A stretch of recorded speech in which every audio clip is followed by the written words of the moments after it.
Greetings, travelers. I'm your host, the C-Dot that knows a lot, Dr. Waluigi. We continue my picks of the top 20 best episodes of Batman the Animated Series. These next 10 are the ones that I find to be the best of the original series.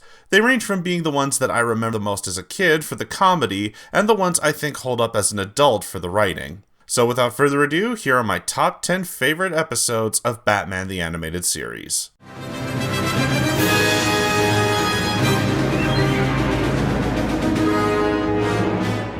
Number 10. The Man Who Killed Batman. This was one episode I didn't think too much of as a kid. I thought it was a funny episode, but not as funny as I thought it could be. Now I see it for the great episode it is. A small-time gangster named Sid the Squid is running away from every gang in Gotham after he accidentally kills Batman. I think that this episode has grown on me as an adult mostly because of the great writing. You get to see this coward take down Batman by sheer dumb luck, and we get to see how the thing he wanted isn't what it's cracked up to be. Especially when the Clown Prince of Crime himself, the Joker, learns of this and decides to torment this little man for no other reason than because he wasn't the one who got to kill off the Dark Knight. A great episode that makes you pity the little guy, but makes you laugh at the same time.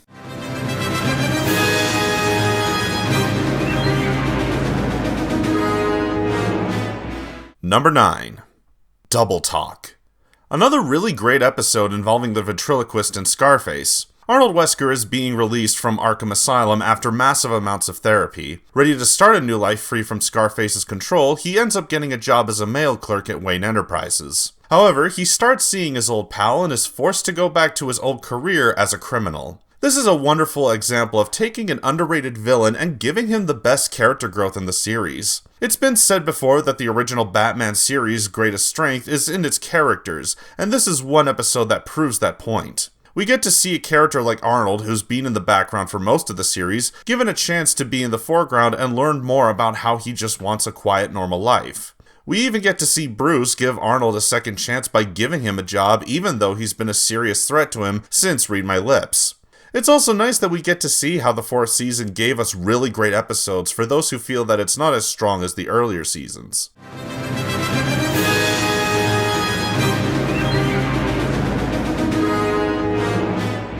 Number 8. Appointment in Crime Alley. Probably the greatest episode in the show for giving us the most emotional moments of the series. Batman is off to Crime Alley to meet up with his father's oldest friend, Leslie Tompkins, on the anniversary of his parents' death. But on the way, he has to stop industrialist Roland Daggett from blowing up Crime Alley in order to build over it for the upper class of Gotham. I mentioned Leslie before as a friend of Bruce's father, but was also the person who gave Bruce the emotional support after the death of his parents. This was the episode that introduced her and showed the effect she had on Bruce to care about the people of Gotham. We see Batman stop to help those who live in Crime Alley and look for Leslie before everything goes up in flames. This is one of the best episodes that's ending will definitely bring you to tears by the end.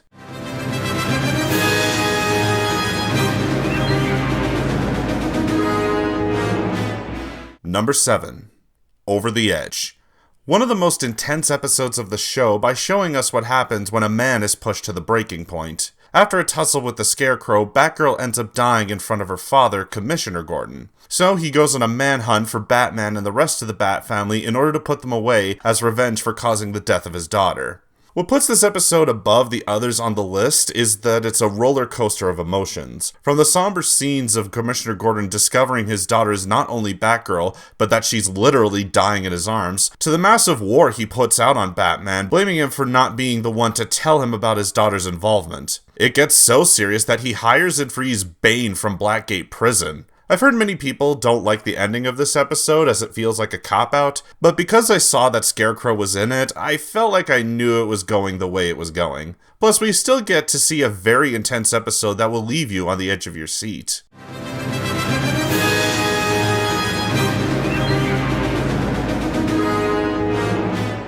Number 6. Joker's Favor.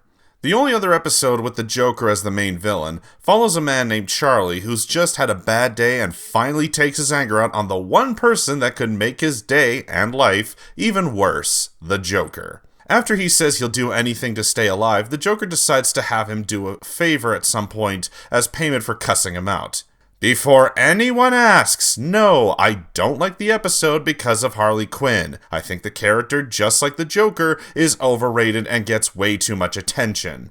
But what does put this episode on my list is just how funny it is. I love the banter of the Joker and his goons, as well as the ending of the episode when Charlie faces off against the Joker and Joker screams for Batman to help him. It makes me laugh every time I see the Joker getting his comeuppance from a normal person that got pushed way too far.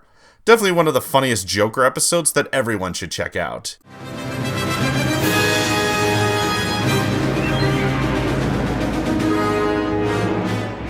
Number 5. Two-Face, Parts 1 and 2. Now we're really getting into the best of the series. Harvey Dent is having a rough time trying to get re-elected as District Attorney of Gotham while trying to take down crime boss Rupert Thorne. Meanwhile, he's been having a literal battle with himself as his alter ego is trying to escape and take control of his life. This isn't the episode that introduced Harvey, but it is the one that set him up as the villainous Two-Face, who is much more accurate from the comics as the one who always has to make a choice since he's now split into two different people and has no choice of his own.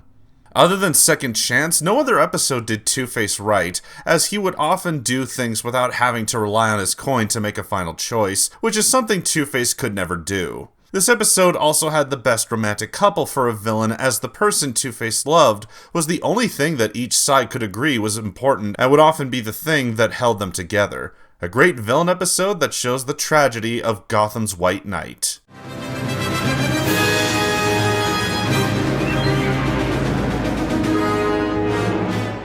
Number 4. Perchance to Dream. This is another great episode that I think of when it comes to the Mad Hatter. Bruce wakes up one morning to find that his life is perfect. His parents are alive, Batman still exists, but as a separate person, and he's engaged to Selina Kyle. Unfortunately, Bruce finds his life dull and boring and misses the action as Batman. However, he soon discovers that not all might be true in this perfect world. The episode is one that many other fans, including myself, find this episode interesting as it shows what life for Bruce could have been like if he wasn't Batman. I do also like the final fight between the alternate Batman and what that eventually leads to at the end.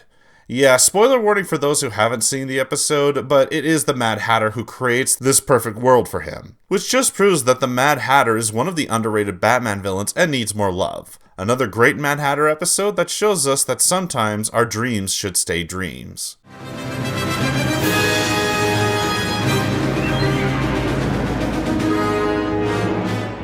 Number 3. Beware the Grey Ghost.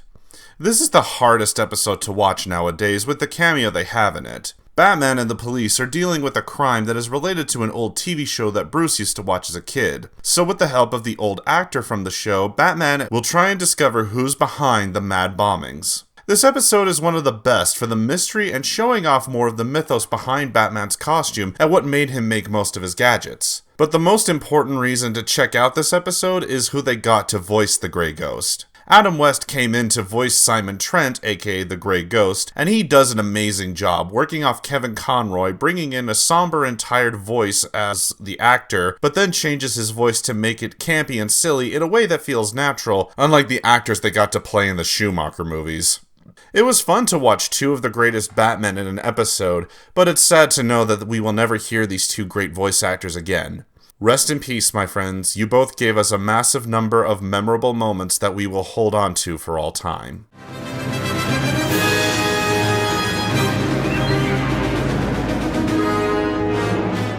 Number 2. Heart of Ice. Of course I was going to put this episode on my list. What do you think I am, cold-hearted? The company GothCorp is dealing with a series of strange robberies that are being committed by an old employee from their recent past. Yeah, if you can't tell, this episode is loved by everyone, and for one simple reason: the reintroduction of Mr. Freeze. This was one of the episodes that fixed a lame villain from the 60s and gave him a dark origin, but also made him sympathetic. By changing him from a thief to a scientist that wants revenge after the company he trusted took the woman he loved away from him. The other thing about this episode I like is the music. I love how soft and melancholic it feels, making it sad and cold just like Mr. Freeze. If there's one episode based on a villain that you should watch, it's this episode.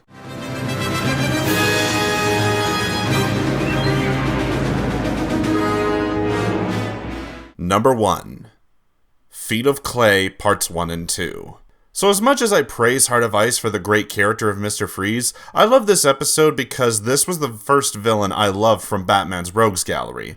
Bruce is being framed for attacking his best friend Lucius Fox, and now must figure out who is impersonating him and why they attack Lucius. This two-parter has a really good mystery and has some of the best character moments in all of the series.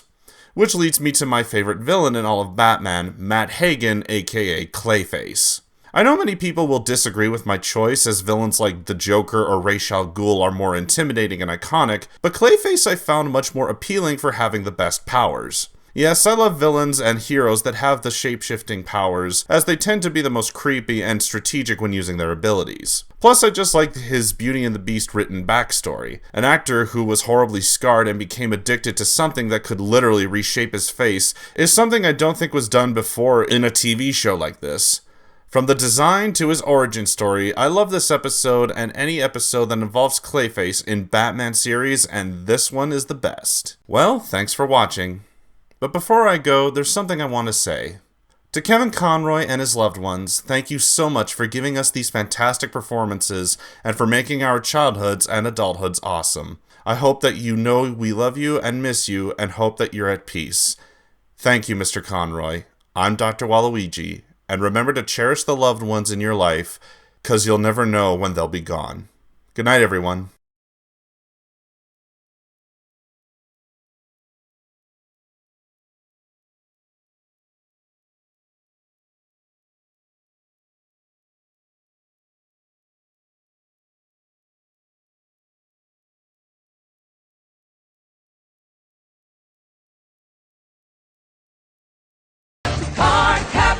A mystic adventure. Card captors. A quest for all time.